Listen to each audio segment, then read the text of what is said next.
There's a reason why you clicked on this episode. Maybe it's because you are cripplingly shy. Maybe you are so helplessly awkward that every social interaction you have leads to your body entering fight or flight mode and your palms are sweaty. You're so nervous, or you are cringing at every word that comes out of your mouth, or afterwards you are playing back the situation over and over and over again and being so self-critical on every single word that you said. Or maybe your social anxiety just drives you absolutely insane because it feels like you will never break free from it. But don't worry, because I'm here to tell you that I have been in the exact same position and there is a way out. So if you want to learn how to detach from your social anxiety, from your anxiousness, from your awkwardness and your shyness that has held you captive your whole life, and learn to level up to the hottest, highest, and healthiest version of yourself, this is the podcast for you. Welcome to today's episode of Hot and Unbothered.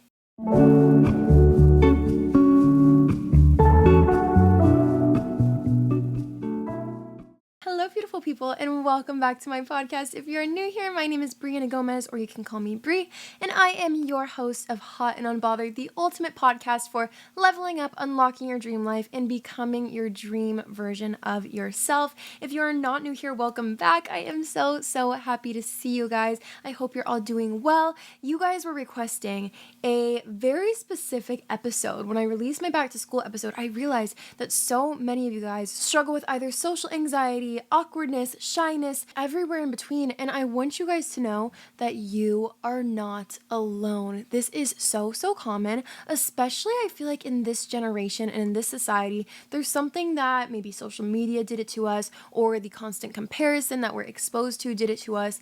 It makes us so awkward or shy or insecure and overall just extremely anxious. And I am here to not only tell you how to break free from this mindset and way of thinking, but actual actionable ways to implement anti-shy, anti-awkward habits to grow from it. And also just remind you that I was in the exact same position. For over 75% of my life, I struggled with severe social anxiety, crippling shyness and awkwardness. I did not want to talk. I did not want to look at anybody. I had to have my twin sister speak for me growing up. I would be palm sweaty, voice shaking if I had to speak in front of a class, looking down, hoping that no one would look at me or notice me. It was so bad. I would run from boys at school. That's unrelated, but it was just to that point. I did not have confidence. I did not want to socialize. I was so shy. And now from the opposite end of things, I can confidently tell you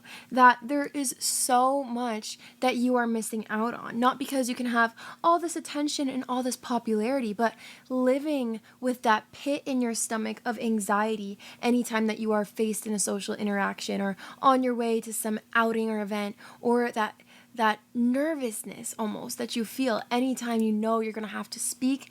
There's just a way outside of that. And there is so much more that life has to offer once you're no longer afraid of having to speak or having to interact with other people, and also being so self-critical after every single social interaction that you have, and beating yourself up about it, thinking of all the things that you could have said differently, or cringing at yourself because you just don't think that this person would have liked what you said or found it funny or found it interesting. Cut it right now. Today is the last way that we are letting you think that way, because there is another way, and it is so freeing. And just take this as reassurance, the fact that I was the cripplingly shy girl, cripplingly anxious and awkward. And now I am here on year 2 nearly of my podcast, Hot and Unbothered, with you guys, where I talk to millions of people who listen to these episodes, and I feel like you guys are all my best friends.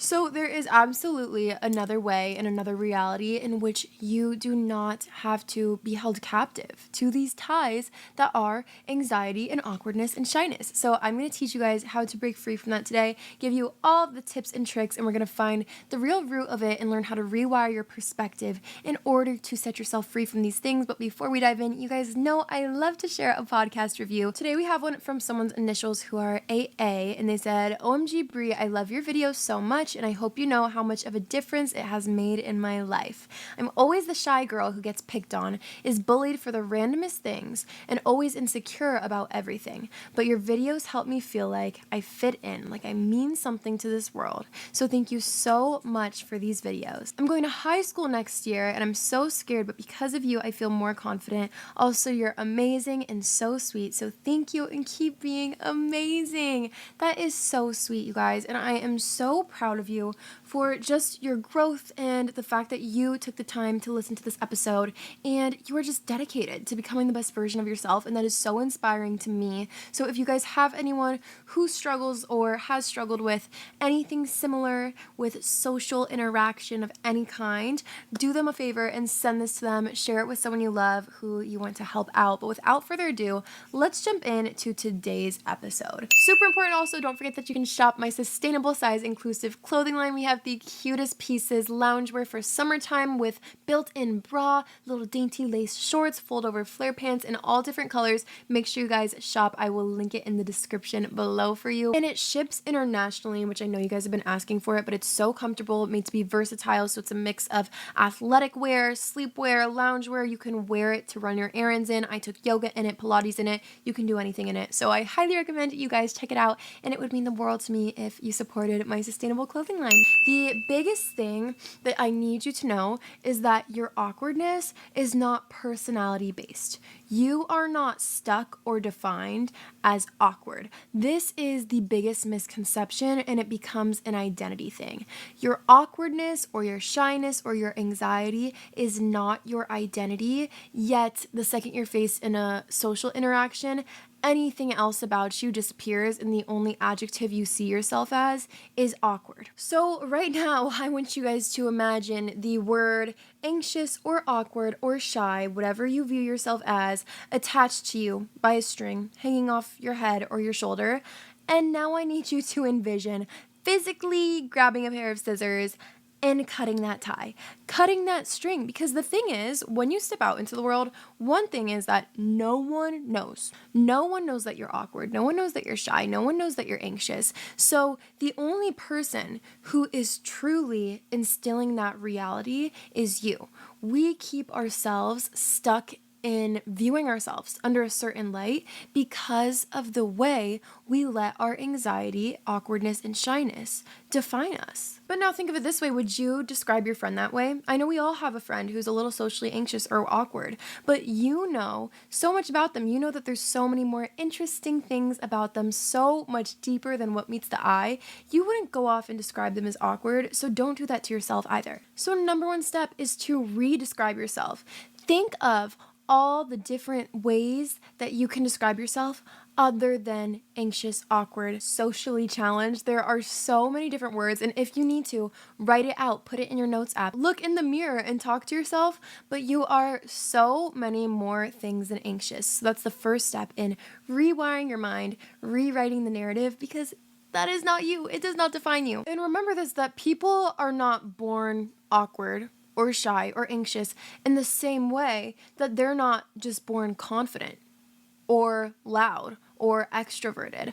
Our environment and the things that we feed our brain truly do impact the way that we are and the way that we act and interact with other people. And so I don't want you to carry this weight around with you of, oh, I'm so shy, I'm so anxious, I'm so awkward, I can't talk to people, social interaction makes me terrified, when that is not what needs to define you. And I know that sometimes it's not that easy to just snap your fingers and rewrite the narrative. And also, let me preface this by saying I am no professional, and I know that social anxiety can sometimes be so deeply penetrated into your soul that it feels like it's something you can't break free from. So therapy and talking to someone does truly make all the difference, but these are just easy, actionable tips that you can give a try. But a huge change that you need to make is to stop comparing yourself to the people who are so confident, to the people who seem like they just have it all and they're not nervous about anything, because they were not born that way.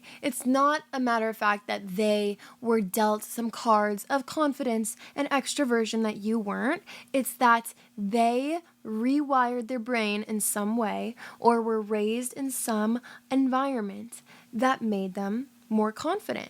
And that should not be discouraging to you. Oh, they're so confident, I'll never be that way. It should be encouraging to you, like, wow, look at how carefree that person is. Look at how confident they are within themselves. And if they can achieve that, I can achieve that too. So if awkwardness isn't inherited, where does it come from? It's quite literally a nervous system regulation when you are faced in a social interaction and your body enters a fight or flight mode. And this kicks in when you feel socially unsafe in any way. So that's why you'll notice when you're with your family or really close friends, maybe you don't feel as anxious. But when you're entering a new environment of unfamiliarity, that's when it kicks in. And use this as proof that shyness is adaptive. It's not permanent. It alters based off of situations. So you should use this as proof that you aren't stuck with it and that it is something that is trainable. You can rewire your shyness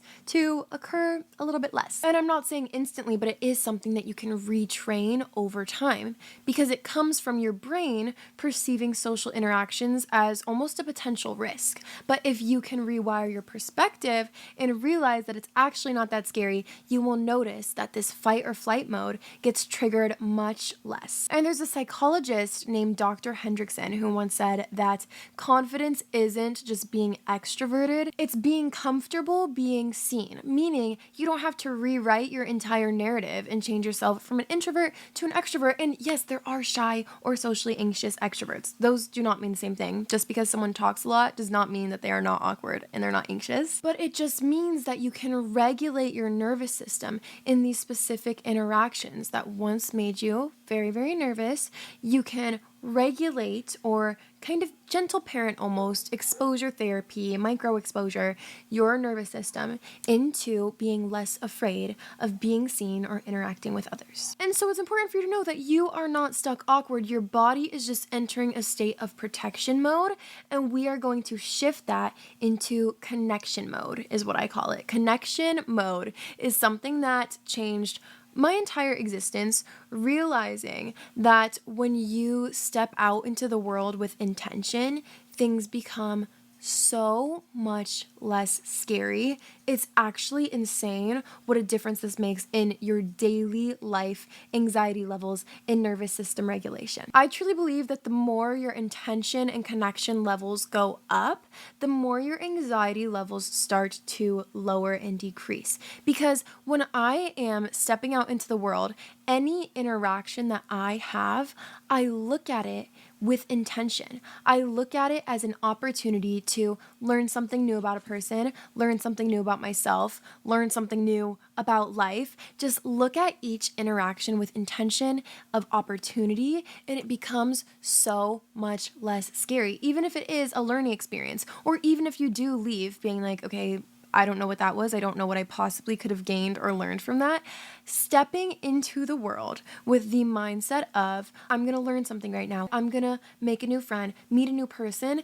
It completely changes your perspective, because if you live a socially anxious life, chances are that when you do step out into a social interaction, you're very nervous, you are dreading it, you are overthinking it before it even happens, before you even are on the car ride there, you are replaying it in your mind over and over again. Of course, if you're dreading an interaction before it even happens, odds are you are going to struggle so deeply with being present in the actual moment once you are there. You are going to struggle trying to actually connect with this person on a deeper level because you are so hyperfixated on what they think of you, what they're going to tell their friends about it, or saying the right things, being perceived a certain way, when all of that does not matter. One thing I need you guys to know is that everyone else is so focused on themselves. Odds are they are also anxious, awkward, or shy in some way, or have struggled with it, or known someone who's struggled with it, and they are so focused on themselves and what they are saying that they're not even noticing what you say. If you mess up, if you say something incorrectly, they do not care. They are not going to go home at night and be like, wow, that Brie girl was really weird and I don't like her. Girl, no, the barista at your favorite coffee shop is not going to be like, wow, that girl whose order I took was so socially awkward. She was so nervous. I'm embarrassed for her. Guys, No one cares. And that's the beautiful thing about life is once you realize that no one's watching and no one cares, it is so freeing. So I need you guys to dive deep into the detachment from outcome, detachment of perception. I have 2 episodes that I highly recommend for you is how to be truly unbothered and mastering the law of detachment, and then also the people pleasing one, because chances are if you struggle with anxiousness, you probably also struggle with people pleasing. I feel like they do go hand in hand. Those ones are just so big on releasing the control of things you cannot control and focusing on what you can, which is what you do, how you choose to operate in situations instead of focusing so badly on how the other person is going to react or respond to you.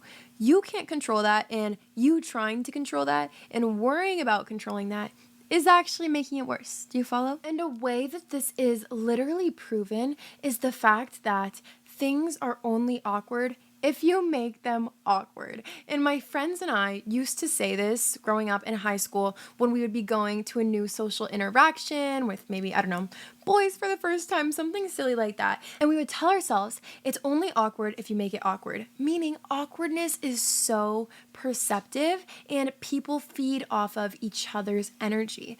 And you get more of what you focus on, which has been proven in so many different ways. You truly do attract more of the energy that you are channeling out into this world. Whatever energy you give out, you will receive right back. And that is a guarantee. So when you are giving this anxious, awkward, questionable energy that you are unsure of what you're saying, that you're insecure of what the other person will think of you, they can pick up on that. And this is a topic that I want to introduce to you guys called self-concept. And if you've listened to any of my past confidence episodes, you've heard this before, and it is crucial to understand. Self-concept is the idea that however you view yourself is how others will view you as well. Meaning, if you view yourself as anxious, other people can pick up on those signals because energy is quite literally transferable. So they will pick up on your body's signals and your energy and your aura, and they know that girl is anxious, that girl is nervous, she is shy, she doesn't know what to say or what she's doing here. On the other hand, the parallel is that if you view yourself as someone who is so confident or so valuable or so beautiful or so worthy, whatever the adjective you are going for is, that then translates into reality. Because if you fully believe that you are her, that you are that girl, people pick up on that energy as well.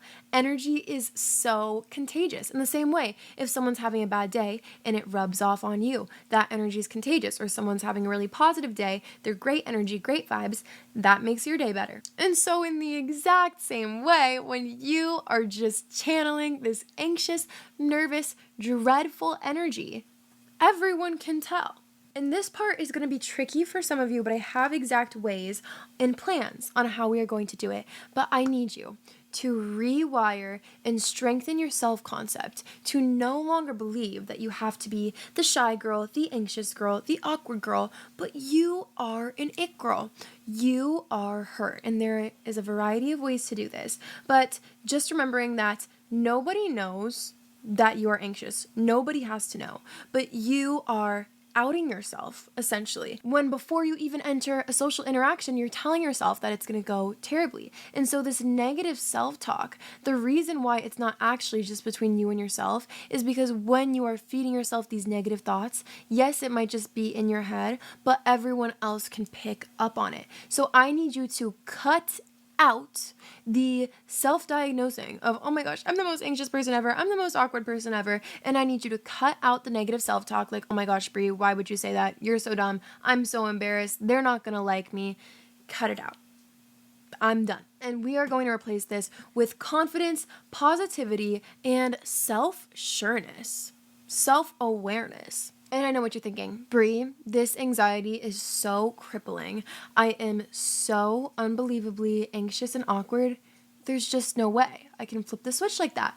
Well, funny enough, it actually starts way beforehand. No, I don't expect you to just show up at school tomorrow and be the most confident person in the whole entire world, although that would be great, and I know you're totally capable of it. Self-confidence actually starts with the body before it starts with your mouth. So yes, it starts with your mind, which I hope I've made very clear. Your self-concept and the way that you view yourself is crucial, and I need you to desensitize yourself from these social interactions because you need to know that everyone else is most likely just as nervous as you are, and they aren't noticing every little mistake and flaw that you make or have because they're too focused on themselves. Something that really helps me with this is viewing humans as big babies.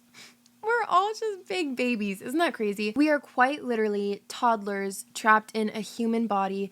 Everyone is living life here on earth for their first time, so they don't expect you to be perfect.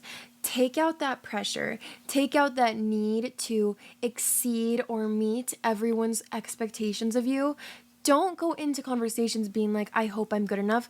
Go into it being like, I hope they're good enough. Not I hope they like me, but I hope I like them. I hope I gain something from this conversation. Because you know that you are valuable and your time is valuable, and the other person, they are in the exact same boat as you. You don't owe anyone anything. I think that is such a crucial thing. And I tell this to my friends who are going on dates for the first time. I always tell them, remember, they are trying to impress you. It's not your job to impress them.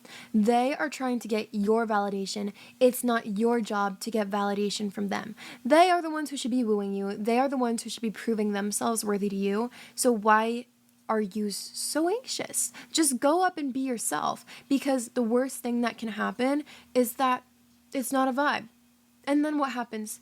The world is not going to self-destruct tomorrow. The sun will rise again and we'll move on. And also remember that every social situation that you have, don't be hard on yourself, because each one is growth. They're reps. Maybe today you had a really awkward encounter, but tomorrow you're going to slay that one. You are going to, and I know it. So let's get back to how we are going to work up to just absolutely demolishing this anxiety in our social situations. Again, like I was saying, the confidence starts from within. And so what will really help is if you spend time regulating your nervous system leading up to whatever this social interaction is, if you're anticipating it, even if it's a day at school or a day at work, instead of being so incredibly anxious leading up. I know for me personally, if I have a big event coming up or first day of school, for example, I'm spending the day before panicking, staying up super late because I'm anxious, trying to get every single last detail together. And then, of course, the next day you feel like absolute trash because you spent all night up worrying and freaking yourself out over nothing. And then you don't feel well during the day because you are hyperfixating on every single little detail. So the best thing you can do is practice nervous system regulation leading up to things that make you anxious. And this is going to be different for everybody. One thing I really recommend is breathing exercises, you guys. And there's different variations. I like 4-7-8. So it's inhaling for 4 seconds, holding for 7 seconds, and exhaling for 8 seconds.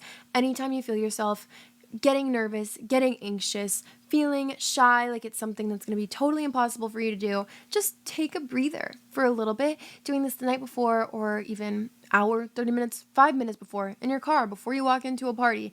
Anything helps, but just regulating your nervous system, because again, within your body is where this tension and anxiety is held. But really spending mindful time with yourself before entering a social situation that makes you really anxious. For me personally, like I was saying, I feel like I'm always rushing out the door at the last second or doing something like that when I'm stressed about an event or an interaction, because I want it to be perfect and I'm so hyperfixated on how I'm going to appear or how I'm going to operate at this event, where I realize I spent zero time regulating my nervous system or kind of hyping myself up. Sometimes, guys, it's as simple as hyping yourself up. You often are your own biggest critic and your worst bully. And so you are talking down on yourself. You are telling yourself self-limiting beliefs that you are so awkward, that you are so shy that no one wants to talk to you, that you are absolutely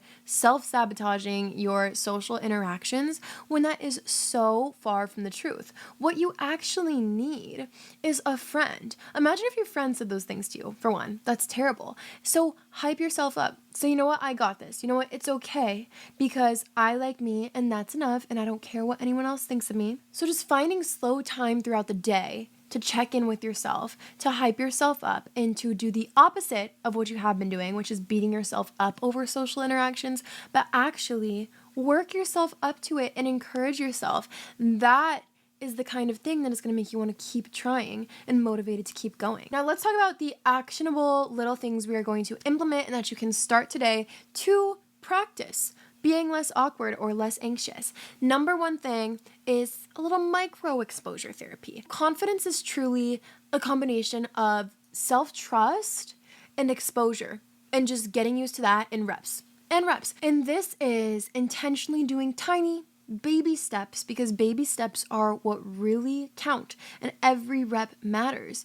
Baby steps of just introducing or practicing acts of confidence daily. Maybe that's raising your hand in class, or complimenting a stranger, or texting an old friend and wishing them to have a good day. The littlest things, and this is something that completely changed me, is I never ever let a nice thought be kept to myself. If I think something nice about someone, I have to say it. It's a rule, and I challenge all of you to implement that rule. If you see someone and you're like, dang, that girl is so pretty, or her nails are so cute, or I love her style or her smile, say it. You are officially, starting now, not allowed to keep a nice thought to yourself, otherwise you lose the challenge. And I challenge you. And something that also really helps is, again, looking at everyone as just God's children or babies or creation, and realizing that He made everyone so intentionally and purely, and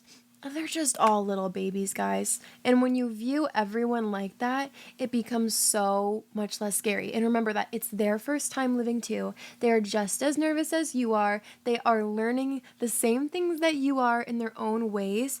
It's so much less scary. So micro-exposure therapy is huge, and just doing these self-trust reps will build up to make you so much stronger. And before you know it, you'll be dishing compliments and starting up conversation with strangers left and right. And the fact that you will see how good you become at this also builds an aspect of self-trust, an aspect of inner stability, which then translates into external contagious confidence. And so I have just three specific challenges for you guys to start out. These are basic beginner level. Number one, I need you guys to smile and greet and maybe even compliment, if you're feeling crazy, at least one person a day. This could be your barista at your coffee shop. You can smile at a person who's crossing the street when you're in your car. A cashier, a classmate, I don't care who it is. Smile at someone, say hi to them, ask them how their day is, give them a compliment.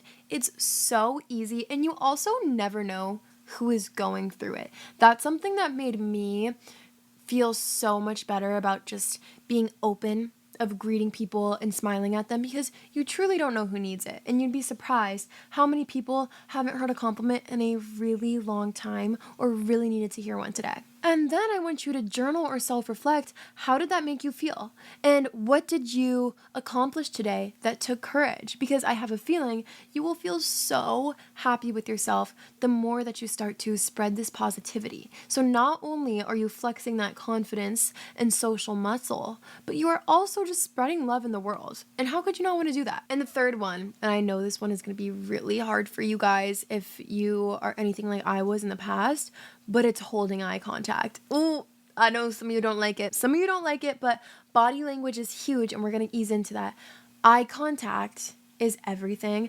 I literally, and some of you guys joke about this if you watch the video episodes, I look at my viewfinder because I have to make eye contact with myself. I have to make eye contact with somebody when I am talking. So sometimes people will comment and be like, "Are you looking above us? I feel like you're not looking at the camera." And I'm not, because I can't just stare at a camera. I have to look at a person now, and I have to look into their eyes. So I look into my own eyes because I've gotten so used to eye contact and just how connecting it is. That sounds so crazy. Not me saying that I make eye contact with myself when I record my podcast episodes, but I do. I need to make eye contact with someone at all times. And you will realize that not only does it make you feel more confident, it makes you feel more powerful and more connected and authentic or genuine with the person that you are talking to. On the topic of eye contact, body language is huge, meaning when you walk into a room, if you are looking down, arms crossed, what energy is that giving off? Our body sends signals. When your arms are crossed, that means no. That means I'm closed off. That means I'm not enjoying my time with you. Same thing with avoiding eye contact or looking away. Same thing with mumbling or uttering words under your breath or just seeming like you're not paying attention to someone. I always feel so bad when someone's talking and no one's looking at them. It makes me so sad. But keeping your head up and channeling positive energy, posture, open shoulders, chin up, walking into a room like you own it, that is the energy of someone who is open to opportunities and experiences and welcoming whatever the world has waiting for them. But when you are closed off like that, you are not going to meet new people. You are not going to have new interactions. There's just no way. And so now the big question, how are we going to go about actually executing these into conversations and actually successfully having a conversation, holding it, and doing it with intention? The number one thing I think that you should know is it's not your job to make the conversation interesting. A good conversation is not about being interesting. It's about being interested, meaning it's not your job to step into a conversation and spit out a bunch of information or facts about yourself and hope that the other person thinks it's entertaining. It's about stepping into it with intention, which is exactly what I was saying earlier. And living life with intention already has changed my entire reality, but especially on a level when it comes to connecting with others, it just unlocks a whole new realm of connection that you didn't even think was possible when you are living with social anxiety or shyness. And instead of dreading every moment or anticipating the next thing that's going to be said, focus on being present in the conversation. It does wonders. So yes, stop anticipating what the next person is going to say or what you're going to say next or what they're thinking of you or, oh my gosh, this eye contact's so intense or, oh my gosh, they're looking at my teeth. Do I have something in my teeth? Whatever. Be present and be intentional and be there to actually want to learn or have a meaningful conversation with this person. Again, every conversation that you will ever have is an opportunity. It is a door opened and you never know where it will lead. And you are holding yourself back from having those meaningful, deep conversations when you are living a life with constant anxiousness or making it awkward because you're too hyperfixated on how they're perceiving you. The reason why being interested instead of being interesting works so well is because, one, it creates a genuine atmosphere because you are interested in this person and you actually want to learn about them. And people love talking about themselves. Especially boys, I feel like. I don't know. People love talking about themselves. And so don't just be like, what's your favorite animal? Ask them, what's your favorite animal? Oh my gosh, that's so cool. Follow up with, wow, I once had a dog, or what makes you like ponies as your favorite animal? Little silly things, but just spark interest. And again, everyone is in the same boat. So if you're going to have a conversation with everybody, might as well dig a little deeper, make it more interesting for you and them. It is such an attractive quality to be curious about life, to be intentional with your time and energy, and to be living in the present moment, especially with this society. People suck at holding a genuine conversation. And I'm not saying I'm perfect. I have had many awkward moments throughout my life, and I'm sure recently, but the things to recognize are, one, my growth and the fact that yes, I have these awkward conversations.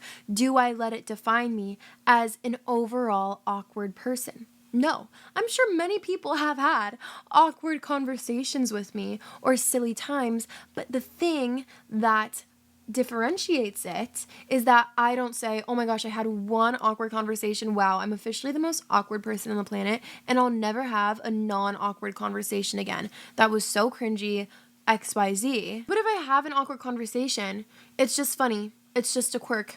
It was just a silly moment. It was just a silly vibe. Conversation, maybe it didn't land. And that's another thing to remember, is that not all conversations have to be winners. And I hate that we beat ourselves up over awkward interactions, because so many awkward things happen in a day.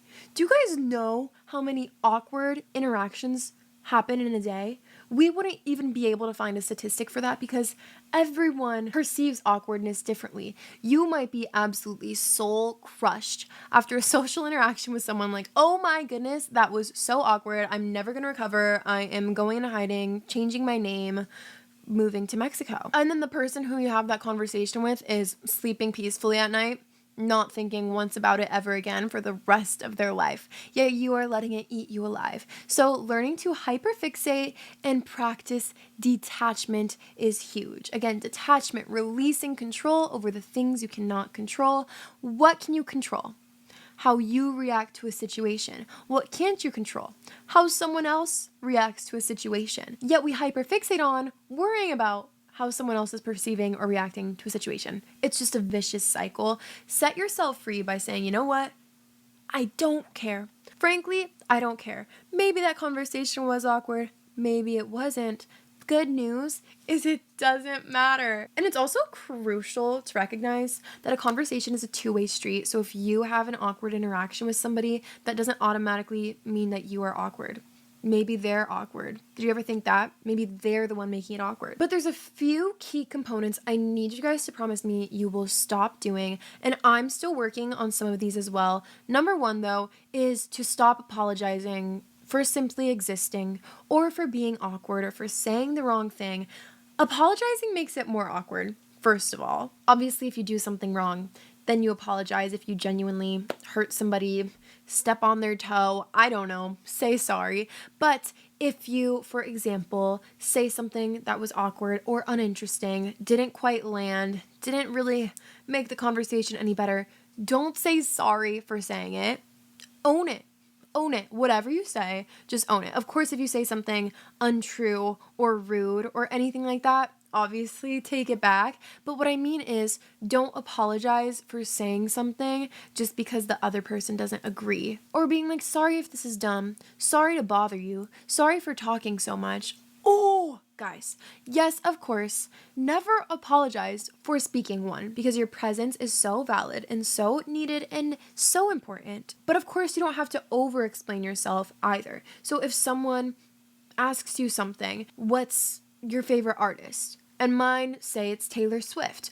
Oh my gosh, well, I like Taylor Swift, but the only reason I like her is because I started getting into her when I was really young, and it's not really me who likes her, it's my twin sister who likes her, and it kind of imprinted onto me, and my dad really played her a lot growing up, and I know a lot of people don't like her right now, but I know all my friends like her, and if I don't like Taylor Swift anymore, then no one's gonna like me anymore, or be my friend anymore, and blah, blah, blah, blah. OMG. You don't have to explain. Girl, if you like Taylor Swift, like Taylor Swift. Also, let's talk about how fast I just talked. I'm impressive. Someone play that back and see if it actually made sense. You owe not a single explanation in this world. If you don't want to explain yourself, you don't have to. Of course, if you want to talk about all the reasons why you like Taylor Swift, say it. But don't say it in a way where you need justification or validation or permission to say something. And another thing that's huge, and it's so awkward. It's so awkward. It makes me cringe. But I did this so often. I remember in middle school vividly, and I'm sure throughout high school, and I'm sure I even do it now. It might slip up, but I actively try not to do this because it is so awkward. But stop being self-deprecating or negative in order to fill the silence.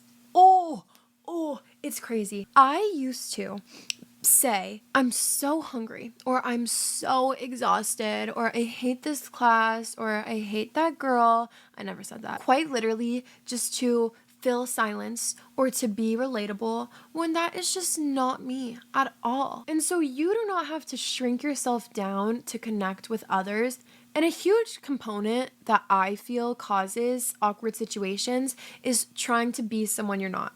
When you are authentically and confidently yourself and just owning who you are 100%, that is when you radiate confidence.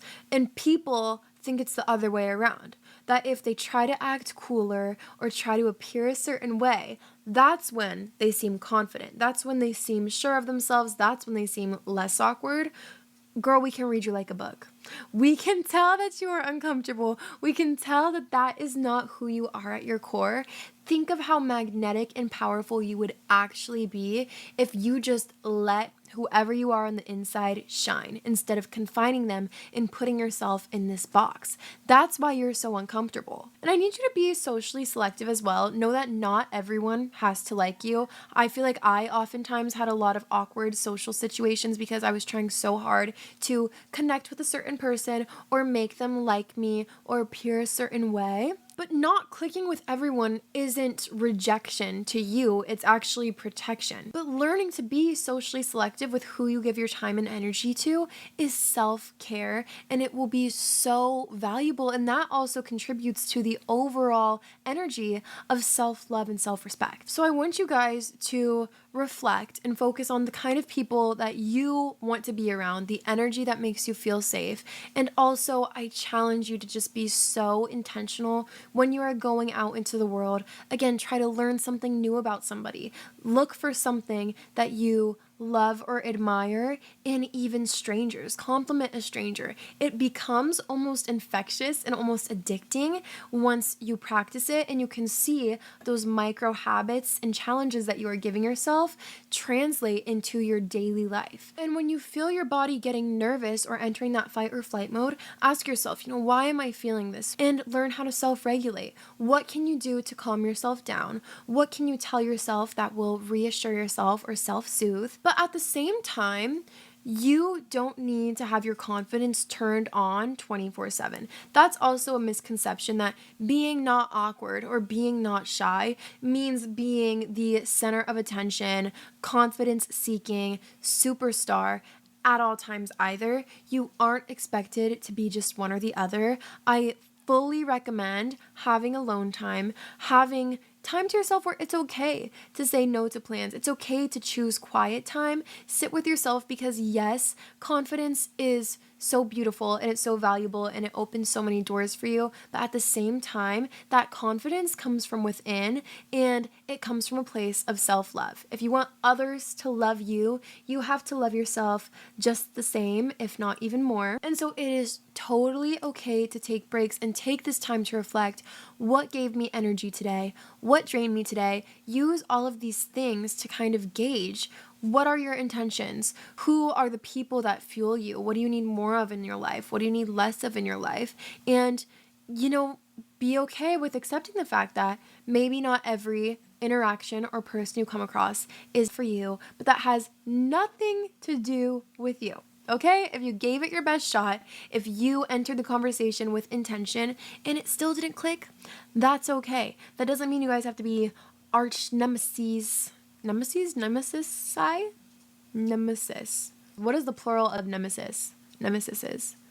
It's not that. But regardless, it's not about being loud or extroverted. It's about being secure and sure of yourself and overall loving who you are and staying true to yourself at all times and not changing because you are so focused on what others think of you. Remind yourself that it is okay to take up space. You don't need to shrink yourself down. You don't need to apologize for talking too much or over-explaining or for being awkward. You don't need to take back every little word that you say.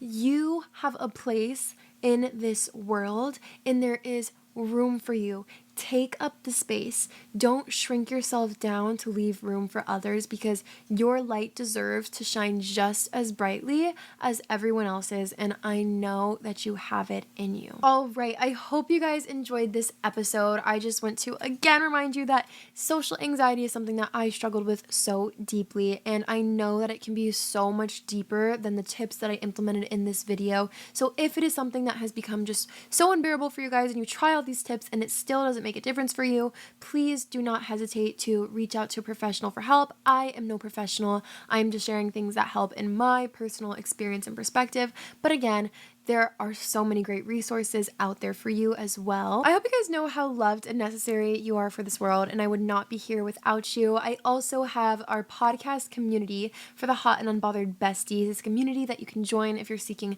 support or like-minded girlies, and we have group calls every week, live chat 24/7. I do customized article posts based off things that you guys need guidance for, daily check-ins, amazing things like that. You can also follow the podcast on Instagram at Hot Unbothered and TikTok as well. Follow me on all my socials at Brianna Gomez with 2 B's. You can join our broadcast channel. And of course, my clothing line, you guys. Don't forget that you can shop that. I'll link it in the show notes below. We have so much cute, sustainable, size-inclusive fashion for you to shop. You are so loved. You are so perfect. You matter. And I love you. I will see you next Free Day. Bye. Mwah.